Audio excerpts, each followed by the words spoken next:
নাজির আলী, আপনি তো তিনটে সরকারকে দেখলেন, বাম সরকার, তৃণমূল সরকার এবং এখন বিজেপি সরকার। এই তিনটে সরকারের মধ্যে আপনার চোখে কি পার্থক্যটা আপনি দেখতে পারেন? পার্থক্য তো আছে। এক সরকার আমাকে বের করে দিয়েছিলেন, দ্বিতীয় সরকার আমাকে আসতে দেননি, তৃতীয় সরকার আমাকে আসতে দিয়েছেন। তো তিনটে পার্থক্য তো আছে। এখন সেই পার্থক্যটা না দেখে এই যে আমি আসতে পারলাম সেটা সেলিব্রেট করা উচিত। খুবই আনন্দিত আমি আসতে পেরেছি, এবং শুধু আমি বিশ্বাস করতে চাই যে এই সরকার বিকাশের অধিকারে বিশ্বাস করে, এই সরকার বাক স্বাধীনতা বিশ্বাস করে। শুধু আমি আসতে পেরেছি, আমি ভিন্ন মত প্রকাশ করলেও আমি এখানে প্রবেশ, এই শহরে বা এই রাজ্যে প্রবেশ করার স্বাধীনতা পেয়েছি, সেক্ষেত্রেই আমি সীমাবদ্ধ থাকতে চাই না। আমি চাই অন্য যাদের ভিন্ন মত আছেন তারাও যেন একই রকম স্বাধীনতা।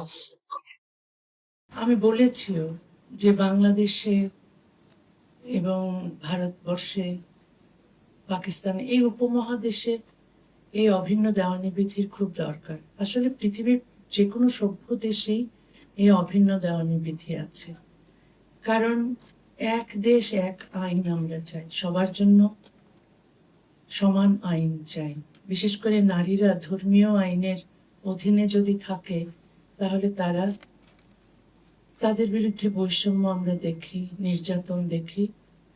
তো সেইগুলো চলে যায় যদি আমরা সমান অধিকারের ভিত্তিতে অভিন্ন দেওয়ানি বিধি তৈরি করি, এবং এটা মাস্ট, এটা সভ্যতার প্রথম শর্ত। কারণ এখানে আমরা দেখছি মুসলিম মেয়েরা বৈষম্যের শিকার হচ্ছে। বাংলাদেশে হিন্দু মেয়েদের কোনো অধিকার নেই, ওখানে হিন্দু মেয়েরা কোনো পিতার সম্পত্তির অধিকারী হতে পারেন না। তারা ওখানে হিন্দু পুরুষেরা বহুবিবাহ, ওখানে তাদের বহুবিবাহ প্রথা তারা উদযাপন করেন। যে কোনো হিন্দু পুরুষ প্রচুর বিয়ে করতে পারেন, কোনো হিন্দু মেয়ের ডিভোর্স করার স্বাধীনতা নেই। কিন্তু ভারতবর্ষে সেই হিন্দুদের জন্য যে আইন ছিল 1956 হিন্দু অ্যাক্টে, সেটা সমানাধিকারের ভিত্তিতে করা হয়েছে, কিন্তু বাংলাদেশে করা হয়নি। সুতরাং হিন্দু মেয়েদের ওখানে স্বাধীনতা পেতে হলে, অধিকার পেতে হলে অভিন্ন দেওয়ানি বিধির দরকার, এবং সেটা সম্পূর্ণ সমান অধিকারের ভিত্তিতে হতে হবে। বাংলাদেশে মুসলিম মেয়েরা বৈষম্যের শিকার ধর্মীয় আইনের কারণে।